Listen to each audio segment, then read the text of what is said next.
नमस्कार दोस्तों, मैं सुप्रिया स्वागत करती हूँ आपका डिकोड एग्जाम के डेली करंट अफेयर की क्लास में। दोस्तों, आज हम अपनी करंट अफेयर की क्लास में डिस्कस करेंगे 3 जून 3 जून से रिलेटेड करंट अफेयर को। तो चलिए जल्दी से आप सभी लोग सेशन से जुड़ जाइए, सेशन को आप सभी लोग शेयर कर दें। और जैसा कि मैं उम्मीद कर रही हूँ आप सभी लोग बहुत ही अच्छे से होंगे और अच्छे से अपनी प्रिपरेशन कर रहे होंगे। इसी के साथ हम 3 जून के करंट अफेयर को यहाँ पे डिस्कस करेंगे दोस्तों। तो देखिए, जब भी मैं क्वेश्चंस को रीड कर रही हूँ तो आपके सामने जो ऑप्शंस रहता है, जिन्हें आंसर आता है वो साथ में आंसर देते रहा करिए, और साथ ही साथ जिन्हें आंसर नहीं भी आ रहा है वो भी आंसर दें। ठीक है, अगर गलत देंगे तो उससे जब करेक्ट करेंगे तो उससे उनको हमेशा के लिए वो क्वेश्चन याद हो जाएगा। ठीक है, तो चलिए स्टार्ट करते हैं इसी के साथ अपनी क्लास। और क्लास स्टार्ट करूं उसके पहले कहना चाहूंगी कि जल्दी से चैनल को सब्सक्राइब कर लीजिए और बेल आइकन को प्रेस कर लीजिए। इससे आपको चैनल से रिलेटेड हर क्लास की वीडियो का प्रॉपर नोटिफिकेशन मिलेगा और आपकी कोई भी क्लास मिस नहीं होगी। स्टार्ट करते हैं दोस्तों अपनी क्लास। सबसे पहला प्रश्न है आज का हमारा कि हाल ही में चर्चा में रही चिल्का झील किस राज्य में स्थित है। तो चिल्का झील दोस्तों किस राज्य में स्थित है, ऑप्शंस आप देख रहे हैं, और इसका जो करेक्ट आंसर है दोस्तों वो है बी। ठीक है, सभी लोगों को पता है चिल्का झील के बारे में, तो ध्यान रखिएगा चिल्का झील जो है वो उड़ीसा राज्य में स्थित है। इसकी विशेषताओं के बारे में बात किया जाए दोस्तों तो ध्यान रखिएगा ये एशिया की सबसे बड़ी खारे पानी की झील है। ध्यान रखिएगा ये एशिया की सबसे बड़ी खारे पानी की झील है। वहीं देखा जाए तो ये दुनिया का दूसरा सबसे बड़ा तटीय लगून है और भारत का सबसे बड़ा ये तटीय लगून है। अगर हम विश्व के मामले में देखें तो दूसरा ये सबसे बड़ा तटीय लगून है। ठीक है, यहाँ पे बात करें चिल्का झील को, देखिए रामसर अधिसमय यानी कि रामसर साइट में भी शामिल किया गया था दोस्तों। कब किया गया था? 1981 में। ठीक है, और नामित होने वाला, और इसी के साथ साथ ये रामसर अधिसमय के तहत ठीक है नामित होने वाला यह पहला भारतीय अंतर्राष्ट्रीय महत्व की आर्द्र भूमि भी है। ठीक है, ये भी इंपॉर्टेंट है आप लोग के लिए। इसी के साथ साथ देखिए ये एशिया की पहली आर्द्र भूमि है जिसे 2002 में मॉन्ट्रिक्स रिकॉर्ड से हटाया गया था। ठीक है, तो मॉन्ट्रिक्स रिकॉर्ड से हटाया गया था इसे एशिया के। ठीक है, 2002 में। बात कर लेते हैं यहाँ पे एक चीज और कि देखिए यहाँ पे देखिए इसी चिल्का झील में एक द्वीप है जिस पर कालीजाई मंदिर जो है वो स्थित है। ठीक है, तो ऑप्शंस आप यहाँ पे देखिए, यहाँ पे आपको यहाँ पे दिख रहा है ये कालीजाई मंदिर है जो कि इसी द्वीप पर स्थित है। चिल्का बात करें दोस्तों ये चर्चा में क्यों है चिल्का झील, तो अभी देखा जाए जो चिल्का वन्यजीव ठीक है प्रभाग है उसके द्वारा किए गए पक्षियों के वार्षिक ग्रीष्मकालीन सर्वेक्षण के दौरान झील में पक्षियों की 88 प्रजातियां जो है वो पाई गई हैं। तो इतनी बड़ी संख्या में जो नई प्रजातियां पाई गई हैं ग्रीष्मकालीन सर्वेक्षण के दौरान, जिस कारण से ये चर्चा में देखा जाए पिछले वर्षों की तुलना में, पिछले कई वर्षों की तुलना में देखा जाए तो इतनी गर्मी पड़ी है, बावजूद इतनी गर्मी के बावजूद लगभग देखा जाए यहाँ पे जो टेम्परेचर देखा जाए तो 39 से 41 डिग्री सेल्सियस है। तो बावजूद इतने गर्मी के बावजूद जो है यहाँ पे प्रवासी पक्षियों की जो संख्या है उनमें वृद्धि देखने को मिली है, तो जिस कारण से हम चिल्का झील को चर्चा में देख रहे हैं। ठीक है, आइए यहाँ पे हम और भी बात कर लेते हैं जो कि उड़ीसा से संबंधित है। तो यहाँ पे देखिए भारतीय प्राणी सर्वेक्षण के वैज्ञानिकों ने उड़ीसा के गंजम जिले के पल्लूर नहर में इल की एक नई प्रजाति की खोज की। ध्यान रखिएगा पल्लूर नहर जो कि उड़ीसा में है वहां पे इल आप ये देखिए सांप जैसा ही ये लगता है लेकिन ये सांप नहीं होता, इल होता है ये, और इसी की नई प्रजाति की पहचान की गई है किसके द्वारा? भारतीय सर्वेक्षण ठीक है प्राणी सर्वेक्षण के वैज्ञानिकों के द्वारा। इस जो नई प्रजाति जो खोजी गई है इल की पल्लूर नहर से, उसका जो नाम रखा गया उड़ीसा का जो पुराना नाम है दोस्तों कलिंग। ठीक है, कलिंग के नाम पे ही रखा गया है। तो इसको क्या कहा गया है? ठीक है, पिसोडोनोमिस ठीक है कलिंगा। तो ये चीज ध्यान, तो इसका नाम क्या है दोस्तों? देखिए मैंने इसका गलत प्रोनाउंस कर दिया, तो इसका नाम है पिसोडोनोफिस कलिंगा। ठीक है, कलिंगा देखिए कलिंग कहते हैं ना कलिंग। आप मुझे कमेंट बॉक्स में बताइए कि कलिंग विजय के बारे में अशोक ने जो कि कलिंग विजय किया था इसके किस अभिलेख में हमें जानकारी मिलती है। ठीक है, कलिंग विजय के बारे में आप मुझे कमेंट बॉक्स में आंसर करिए। ठीक है, किस अभिलेख में अशोक के इसी जो ये प्रजाति जो खोजी गई दोस्तों उड़ीसा के पल्लूर नहर में खोजी गई। ठीक है, तो देखिए उड़ीसा से संबंधित हम लोगों ने एनवायरमेंट इकोलॉजी के 2 क्वेश्चन डिस्कस किए यहाँ पे। एक तो चिल्का झील देखा क्यों चर्चा में है, ऊपर से हम देखें तो इल की नई प्रजाति मिली है उड़ीसा गंजम जिले के ठीक है पल्लूर नहर से। अगले प्रश्न की तरफ बढ़ते हैं। निम्न में से कहाँ का एम्स NABH की मान्यता प्राप्त करने वाला पहला एम्स बना है। ठीक है, तो NABH की मान्यता प्राप्त करने वाला जो पहला एम्स बना है कहाँ का? ऑप्शंस आप देख रहे हैं दोस्तों, ये करेक्ट आंसर इज नागपुर। ठीक है, महाराष्ट्र के नागपुर। तो ये जो मान्यता प्राप्त किया दोस्तों ये प्रधानमंत्री जी ने, नरेंद्र मोदी जी ने अखिल भारतीय आयुर्विज्ञान संस्था यानी कि एम्स नागपुर को अस्पताल और स्वास्थ्य सेवा प्रदाता के लिए राष्ट्रीय प्रत्यायन बोर्ड प्रमाण प्राप्त करने के लिए बधाई दी। ध्यान रखिएगा, तो राष्ट्रीय प्रत्यायन बोर्ड प्रमाण प्राप्त करने वाला, ठीक है, नागपुर एम्स जो है ये पहला संस्था बना है। ठीक है, सभी एम्स में जो नागपुर एम्स है वो ये उपलब्धि हासिल करने वाला पहला एम्स बना है। बात करें यहाँ पे राष्ट्रीय प्रत्यायन बोर्ड, इसकी जो स्थापना की गई थी दोस्तों 1994 में किया गया था।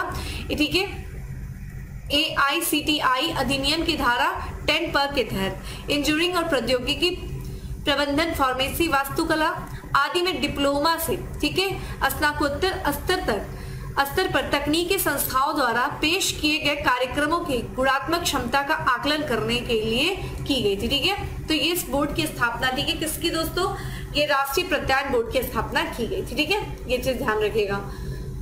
अगले प्रश्न की तरफ बढ़ते हैं। अगला प्रश्न है कि निम्न में से किस देश के प्रधानमंत्री पुष्प कमल दहल प्रचंड भारत की यात्रा पर हैं। ठीक है, तो भारत की यात्रा पर आए थे, ठीक है, प्रधानमंत्री पुष्प कमल दहल प्रचंड। ये किस देश के प्रधानमंत्री हैं? ऑप्शंस आप देख रहे हैं, देखिए, बांग्लादेश के, भूटान के हैं, नेपाल के या फिर श्रीलंका के। तो करेक्ट आंसर दोस्तों सी, नेपाल के ये प्रधानमंत्री हैं जो कि भारत यात्रा पे थे। ठीक है, तो ये नेपाल के प्रधानमंत्री दोस्तों पुष्प कमल दहल प्रचंड, ठीक है, जिनकी तस्वीर आप स्क्रीन बॉक्स पे देख रहे हैं। और चूंकि प्रधानमंत्री जी के द्वारा, प्रधानमंत्री नरेंद्र मोदी जी के द्वारा इनको निमंत्रण दिया गया था, जिसके बाद ये देखा जाए 31 मई से लेकर के 3 जून तक, ठीक है, ये भारत की आधिकारिक यात्रा पे रहे। लेकिन ठीक है, तो आज भी ये है। ठीक है, इन्होंने देखिए ये जो प्रधानमंत्री बने थे नेपाल के, ये दिसंबर 2022 में इन्होंने पदभार संभाला था। उसके बाद उनकी भारत की पहली जो है द्विपक्षीय यात्रा है। बात करते भारत और नेपाल के बीच। अब इनकी यात्रा के दौरान भारत और नेपाल के बीच 7 समझौते किए गए। ये समझौते किन किन क्षेत्रों में, ये हम देख लेते हैं। जैसे कि दोनों देशों के बीच व्यापार और वाणिज्य, सीमा पर पेट्रोलियम पाइपलाइन बिछाने, एकीकृत चेक पोस्ट विकसित करने, पनबिजली परियोजनाओं और भुगतान प्रणाली के क्षेत्र में समझौते पर हस्ताक्षर किया गया। इसी के साथ साथ दोस्तों देखा जाए तो नेपाल ने अगले 10 वर्षों में 10,000 मेगावाट बिजली का लक्ष्य, बिजली खरीदने का भी लक्ष्य रखा है। ठीक है, नेपाल से रखा गया है। वहीं देखा जाए दोनों देश के प्रधानमंत्री यानी कि भारत और नेपाल के जो प्रधानमंत्री हैं उन्होंने, ठीक है, रूपीडीहा से नेपालगंज और सोनौली से भेरवाहा के बीच एकीकृत चेक पोस्ट का भी उद्घाटन किया। ठीक है, दोनों नेताओं ने मोतिहारी से अमलेखगंज के बीच पाइपलाइन परियोजना के दूसरे चरण की आधारशिला भी रखी है। ठीक है, तो ये चीज भी ध्यान रखिएगा, दोनों देशों के बीच जो समझौते किए गए हैं। और ये जो ध्यान रखिएगा, ये जो एक तरीके से जो पाइपलाइन परियोजना है उसके किसके किसके बीच में, ठीक है, एकीकृत चेक पोस्ट का जो उद्घाटन किया गया है किसके किसके बीच में, तो ये भी आपके लिए इंपॉर्टेंट हो जाता है। समझौता भी इंपॉर्टेंट है, नेपाल के बारे में ध्यान रखिएगा। अन्य चीज भी हम नेपाल के बारे में देख लेते हैं जो चर्चा में था। जैसे कि नेपाल सरकार ने भारत के सतलुज जल विद्युत निगम लिमिटेड को देश की दूसरी जल विद्युत परियोजना विकसित करने को मंजूरी दिया है। ठीक है, तो ये चीज भी ध्यान रखिएगा। आते दोस्तों अपने अगले प्रश्न पे। अगला प्रश्न है दोस्तों की निम्नलिखित में से कौन सा राज्य प्रधानमंत्री जनधन योजना का 100% कवरेज हासिल किया। देखिए, प्रधानमंत्री जनधन योजना जो कि फाइनेंशियल इंक्लूजन के लिए शुरू किया गया था, यानी कि देश के हर व्यक्ति को, हर नागरिक को बैंकिंग सेवा से जोड़ने के लिए प्रधानमंत्री जनधन योजना का शुरुआत की गई थी। और इसका 100% जो कवरेज हासिल करने वाला जो पहला राज्य बना है दोस्तों, कौन है वो? तेलंगाना है। ठीक है, ध्यान रखिएगा। आइए इसके बारे में बात करें तो तेलंगाना राज्य ने प्रधानमंत्री जनधन योजना के 100% कवरेज को प्राप्त करके वित्तीय समावेशन में एक महत्वपूर्ण मील का पत्थर हासिल किया है। ठीक है, ध्यान रखिएगा। इस राष्ट्रीय मिशन यानी कि प्रधानमंत्री जनधन योजना के शुभारंभ के बाद से राज्य ने आबादी के सभी वर्गों को बैंकिंग सेवाओं का विस्तार करने में उल्लेखनीय प्रगति की है। तो सभी लोगों को बैंकिंग सेवा से जोड़ने के उद्देश्य से जो प्रधानमंत्री जनधन योजना शुरू की गई थी उसमें तेलंगाना ने 100% कवरेज को प्राप्त किया है। इस हम योजना के बारे में बात कर ले, प्रधानमंत्री जनधन योजना जिसकी जो शुरुआत की गई थी 28 अगस्त 2014 को किया गया था। ये 15 अगस्त 2014 को, ठीक है, जो है इसकी घोषणा की गई थी और इसकी जो शुरुआत हुई 28 अगस्त 2014 को की गई। ये एक राष्ट्रीय मिशन है दोस्तों। उद्देश्य देखिए, प्रेषण है, क्रेडिट बीमा, पेंशन, बैंकिंग, बचत, जमा खातों सहित विभिन्न वित्तीय सेवाओं तक पहुंच प्रदान करना जो है ये इसका, ठीक है, उद्देश्य रहा है। चलिए बात करते हैं अगले प्रश्न की, जो कि दिवस से संबंधित है। हाल ही में कब विश्व दुग्ध दिवस मनाया गया? तो विश्व दुग्ध दिवस कब मनाया गया? ऑप्शंस आप देख रहे हैं दोस्तों, और इसका करेक्ट आंसर है 1 जून। ठीक है, तो यहाँ पे देखा जाए दोस्तों, हर साल जो है 1 जून को विश्व दुग्ध दिवस मनाया जाता है। ठीक है, यहाँ पे संयुक्त राष्ट्र का जो एक एजेंसी जिसका नाम है खाद्य एवं कृषि संगठन यानी कि फूड एंड एग्रीकल्चर ऑर्गेनाइजेशन द्वारा दुनिया भर में दूध की खपत और लाभों को बढ़ावा देने के लिए वर्ष 2001 में इस दिवस की शुरुआत की गई थी। तो FAO के द्वारा जो है इस दिवस के मनाए जाने की शुरुआत की गई थी विश्व दुग्ध दिवस की 2001 से। इस वर्ष की थीम की बात करें, देखिए इंपॉर्टेंट है थीम, इस बार एग्जाम में भी पूछा गया था। विश्व दुग्ध दिवस की थीम क्या है? Showcasing how dairy is reducing it's environmental footprint while also providing nutritious food and livelihood. ठीक है, तो ये इसकी थीम है। वहीं हम बात करें अन्य दिवस की भी, जो कि अभी हाल फिलहाल में मनाया गया था, जैसे कि सामाजिक न्याय और अधिकारिता मंत्रालय भारत सरकार के तहत विकलांग व्यक्तियों के अधिकारिता विभाग ने 30 मई 2023 को विश्व मल्टीपल स्क्लेरोसिस दिवस मनाया गया। तो ठीक है, विश्व मल्टीपल स्क्लेरोसिस दिवस कब मनाया गया? 30 मई को मनाया गया विकलांग व्यक्तियों के अधिकारिता विभाग के द्वारा। तो ये एक अन्य दिवस है जो हम यहाँ पे डिस्कस कर रहे हैं। ठीक है, आते हैं दोस्तों हम अपने अगले प्रश्न पे। अगला प्रश्न है कि निम्न में से किस राज्य सरकार ने नमो शेतकारी महासम्मान योजना शुरू की है? तो नमो शेतकारी महासम्मान योजना किस राज्य सरकार द्वारा शुरू किया गया है? महाराष्ट्र, गोवा, गुजरात या फिर केरल? ऑप्शन दोस्तों देखते रहा करिए, साथ में आंसर देते रहिए और साथ ही साथ वीडियो को शेयर करते रहिए, लाइक्स बढ़ाइए। Correct answer is a, Maharashtra. ठीक है, तो महाराष्ट्र सरकार ने एक नई वित्तीय योजना को मंजूरी दी है, जिसके तहत राज्य में 1 करोड़ से अधिक किसानों को सालाना 6,000 रुपए का भुगतान किया जाएगा। तो सालाना जो है 6,000 रुपए का भुगतान किया जाएगा, जो राज्य के किसान है कितने? 1 करोड़ से अधिक किसानों को। जो महाराष्ट्र के मुख्यमंत्री दोस्तों एकनाथ शिंदे, उनकी अध्यक्षता में जो कैबिनेट बैठक हुई थी, उस कैबिनेट बैठक ने नमो शेतकारी महासम्मान योजना को मंजूरी दिया है। तो यही योजना है जिसके तहत राज्य के जो 1 करोड़ से अधिक किसान है उनको सालाना 6,000 रुपए का भुगतान किया जाएगा इस योजना के तहत। महाराष्ट्र मंत्रिमंडल ने पर्यटन क्षेत्र में महिलाओं को सशक्त बनाने के लिए आई नामक लिंग समावेशी पर्यटन नीति के क्रियान्वयन को भी मंजूरी दिया। ठीक है, तो यहाँ पे आई नामक जो कि एक लिंग समावेशी पर्यटन नीति है, जिसके क्रियान्वयन को भी महाराष्ट्र मंत्रिमंडल ने मंजूरी दिया है। इसी के साथ साथ एक चीज की और मंजूरी दी गई कैबिनेट के द्वारा, जैसे कुछ पर्यटन स्थलों पर महिला बाइक टैक्सी सेवा शुरू करने की भी मंजूरी दिया गया। कुछ, हर जगह नहीं, कुछ स्थलों पे जो है महिला बाइक टैक्सी सेवा शुरू करने की मंजूरी दी गई। ठीक है, तो ये महाराष्ट्र से संबंधित कुछ योजनाएं थी जिसके बारे में हमने देखा। अब बात करते हैं दोस्तों कुछ और भी चीजों की जो कि महाराष्ट्र से संबंधित है, जैसे कि महाराष्ट्र के मुख्यमंत्री एकनाथ शिंदे ने घोषणा की है कि मुंबई में बांद्रा बरसोवा समुद्री मार्ग का नाम वीर सावरकर बांद्रा बरसोवा सागरी सेतु रखा जाएगा। ठीक है, ये चीज रखी जाएगी। वहीं देखा जाए पर्यटन क्षेत्र में महिलाओं को सशक्त बनाने के लिए महाराष्ट्र मंत्रिमंडल ने आजादी के अमृत महोत्सव के अंतर्गत लिंग समावेशी पर्यटन नीति को मंजूरी दिया है। ठीक है, लिंग समावेशी पर्यटक नीति को मंजूरी दिया गया है महिलाओं को सशक्त बनाने के लिए महाराष्ट्र मंत्रिमंडल के द्वारा। ठीक है, आते हैं दोस्तों अगले प्रश्न पे, और अगला प्रश्न है हमारा कि भारत यूरोपीय संघ संपर्क सम्मेलन किस राज्य में आयोजित किया गया? तो भारत यूरोपीय संघ संपर्क सम्मेलन किस राज्य में आयोजित किया गया? ऑप्शंस आप देख रहे हैं दोस्तों, किया गया है ये मेघालय में। ठीक है, नॉर्थ ईस्ट का स्टेट। तो यहाँ पे मेघालय में भारत यूरोपीय संघ संपर्क सम्मेलन जो है 1 जून को आयोजित किया गया। यहाँ पे जो ये सम्मेलन हुआ किसके द्वारा किया गया दोस्तों? तो ये जो किया जा रहा है सम्मेलन 1 जून से, ये भारत यूरोपीय संघ संपर्क सम्मेलन का जो आयोजन है वो विदेश मंत्रालय, भारत में यूरोपीय संघ के प्रतिनिधि मंडल और एशियाई संगम के द्वारा जो है किया जा रहा है। इस 2 दिवसीय सम्मेलन का दोस्तों उद्देश्य क्या रहा है?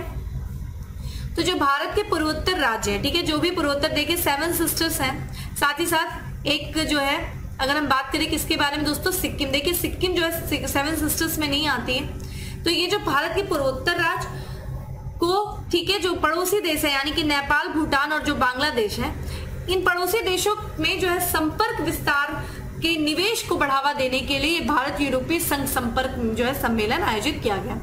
सम्मेलन में देखा जाए तो ये कनेक्टिविटी के जो है कितने चीजों पर केंद्रित रहा ये, तो ये सम्मेलन जो है 3 स्तंभों डिजिटल, ऊर्जा, परिवहन के माध्यम से कनेक्टिविटी पर ध्यान केंद्रित करेगा। ठीक है, तो किस तरीके से डिजिटल रूप से ये जो नॉर्थ ईस्ट के स्टेट है वो पड़ोसी देश जैसे कि नेपाल, भूटान, बांग्लादेश के साथ ऊर्जा के क्षेत्र में परिवहन के माध्यम से ये एक दूसरे से कनेक्ट हो सके।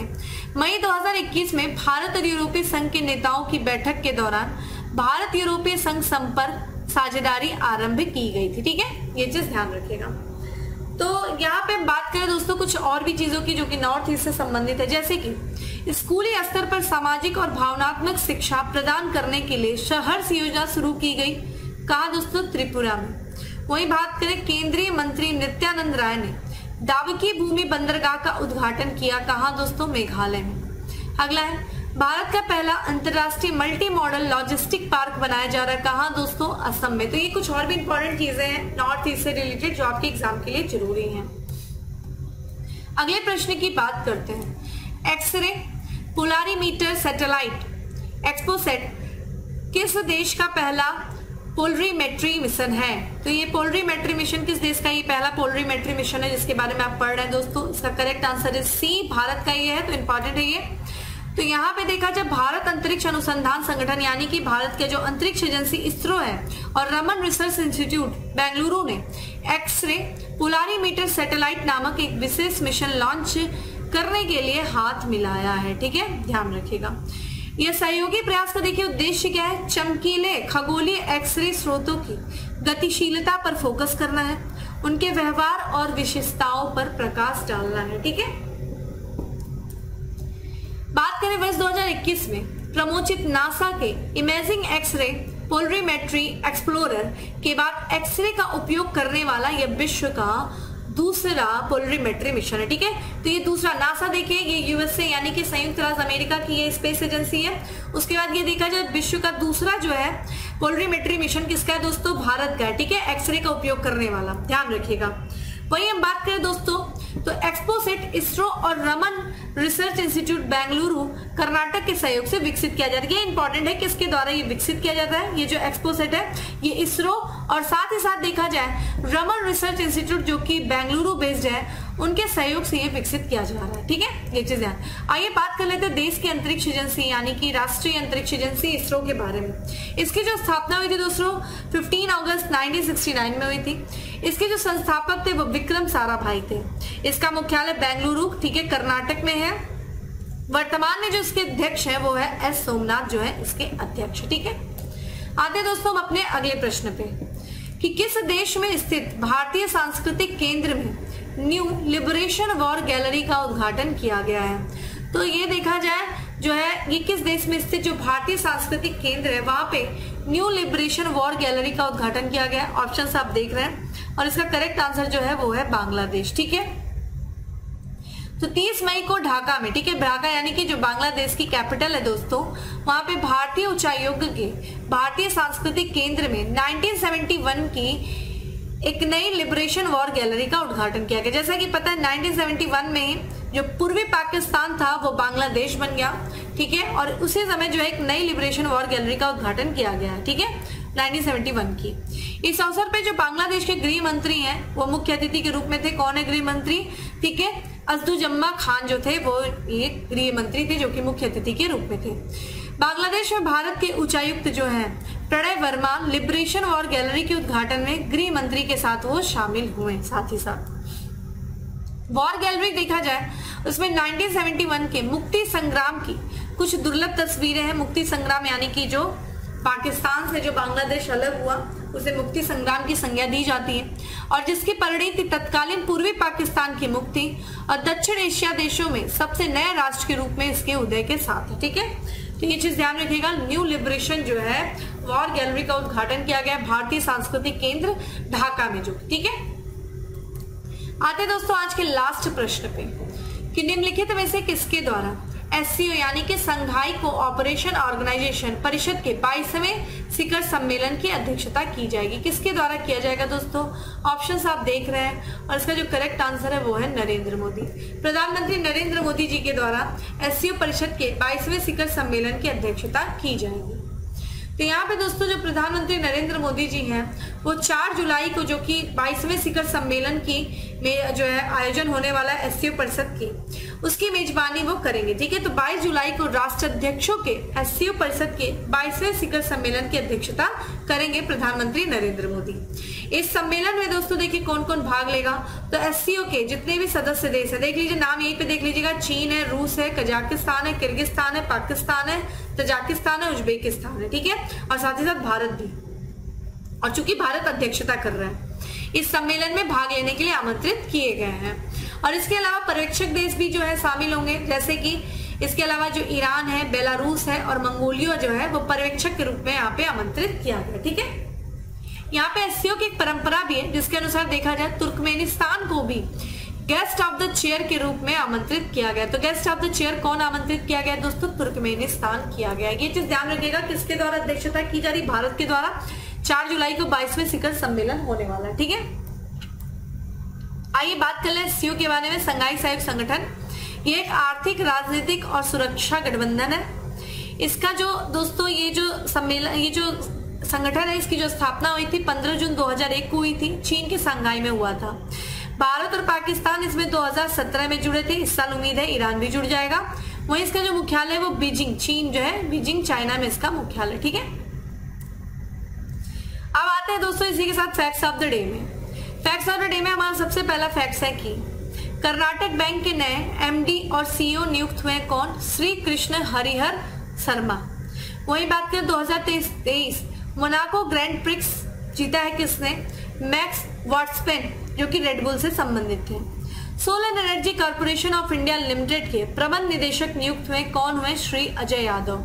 ठीक है, श्री अजय यादव जो है solar energy corporation of India limited के प्रबंध निदेशक नियुक्त हुए। काठमांडू नेपाल में आयोजित NCA कावा महिला वॉलीबॉल चैलेंज 2023 कप का खिताब किसने जीता दोस्तों? भारत ने जीता। वहीं बात करें महाराष्ट्र में स्वच्छ मुख अभियान के लिए इस्माइल अम्बेसडर नामित किया गया किसे? क्रिकेटर सचिन तेंदुलकर। तो इस्माइल अम्बेसडर बने हैं महाराष्ट्र में स्वच्छ मुख अभियान के लिए। ठीक है, तो दोस्तों ये था आज का हमारा करंट अफेयर। उम्मीद करते हैं आपको अच्छा लगा होगा। अच्छा लगा है दोस्तों तो लाइक करिए, शेयर करिए, और इसी के साथ साथ डेली करंट अफेयर की जो PDF है दोस्तों वो आपको टेलीग्राम ग्रुप पे मिल जाएगा, जिसका लिंक आपको डिस्क्रिप्शन बॉक्स में दिया हुआ है। जाइए डाउनलोड करिए, ना सिर्फ डाउनलोड करिए बल्कि इसके साथ ही आप लोग अपना जो है शॉर्ट नोट्स भी बनाइए। दोस्तों फिर मिलते हैं हम अपने अगले सेशन में, तब तक के लिए bye, have a good day, stay safe and stay happy.